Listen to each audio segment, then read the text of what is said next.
여러분 안녕하십니까? 전국이 꽁꽁 얼어버린 오늘 부산도 동장군이 기승을 부렸습니다. 하지만 올해 마지막 주말을 맞이해서 추위 속에서도 겨울을 즐기는 시민들이 많았습니다. 이번 추위는 내일까지 계속될 전망입니다. 조재형 기자입니다. 빙판이 중심 잡기조차 쉽지 않지만 종종 걸음으로 한 발 한 발 앞으로 나아갑니다. 돌면 돌수록 조금씩 빨라지는 속도.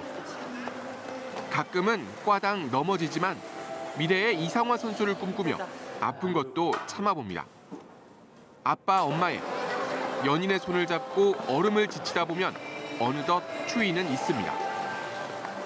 축구해가지고 이제 안쪽에서 좀 재밌게 놀 수 있는 곳 고르려고 하다가 이제 스케이트장 골랐는데 타다 보니까 추위도 좀 있고 같이 손잡고 타고 하니까 많이 재밌게 즐길 수 있어. 여름철 시원한 물놀이장이었던 폭포가 겨울 왕국으로 변했습니다. 눈앞에 펼쳐진 장관에 자연스레 사진 한 장 찍게 되고 얼음 아래로 흘러내리는 폭포 소리를 듣느라 잠시 말조차 잊게 됩니다. 생각지도 않았는데 와서 보니까 이렇게 폭포가 이렇게 얼어서 정말 운치도 있고 겨울을 실감하는 것 같습니다. 네. 오늘 낮 최고 기온 2.1도. 강풍주의보까지 내려져 체감 온도는 영하 10도를 밑돌았습니다. 일요일인 내일도 아침 최저 기온이 영하 4도까지 떨어지는 등 강추위가 이어지다 모레쯤 돼야 평년 기온을 회복할 것으로 보입니다. 기상청은 새해가 시작되는 다음 주는 추위가 한풀 꺾이고 맑은 날씨가 이어질 걸로 내다봤습니다. MBC 뉴스 조지영입니다. 어젯밤 9시 50분쯤 사하구 다대포항 선착장의 한 창고에서 불이 나 수족관과 활어 운반 차량 등을 태워 소방 추산 2천만 원 상당의 재산 피해를 내고 20분 만에 꺼졌습니다. 경찰은 목격자 진술과 합동 감식을 통해 정확한 화재 원인을 조사하고 있습니다. 이에 앞서 어젯밤 8시쯤에는 동서고가도로 시외 방향으로 달리던 공항 리무진 버스에서 불이 났지만 다행히 인명피해는 없었습니다. 이 사고로 동서고가도로 한 개 차선이 1시간 동안 통제되면서 퇴근길 교통체증이 이어졌습니다. 부산시가 청약 조정지역 부분 해제에 따른 청약 과열을 방지하기 위해 주택 우선 공급 대상 고시를 다음 달 말 변경할 예정입니다.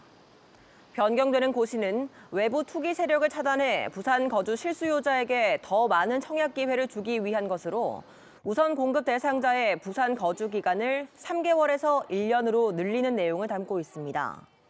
시는 또 부동산 거래와 관련한 불법 행위를 근절하기 위해 구군 합동 단속반을 운영하기로 했으며 특히 해운대구 등 기존 청약 조정 지역에서 불법 전매 단속을 강화할 예정입니다. 김해국제공항 여객 수요는 해마다 폭발적으로 증가하고 있지만 화물 운송 실적은 저조한 것으로 집계됐습니다. 국토교통부에 따르면 올해 1월부터 지난달까지 김해국제공항을 이착륙한 화물기는 한 대에 불과했고 2000년 이후 전기 화물 노선은 전무한 것으로 나타났습니다. 현재 김해공항을 오가는 항공화물은 대부분 화물기가 아닌 여객기를 통해 처리되고 있고 물동량도 지난해 5만 3천 톤, 올해는 지난달까지 4만 톤에 불과해 김해공항 화물청사의 연간 화물 처리 가능량인 15만 8천 톤의 절반에도 못 미쳤습니다. 이는 인천공항을 국제 허브공항으로 키우기 위해 인천으로 화물이 집중하는 정부의 국가물류 기본계획 때문인 것으로 분석되고 있습니다. 이르면 내년 하반기부터 부산 모든 도로의 차량 운행 속도가 시속 50km나 30km로 제한됩니다.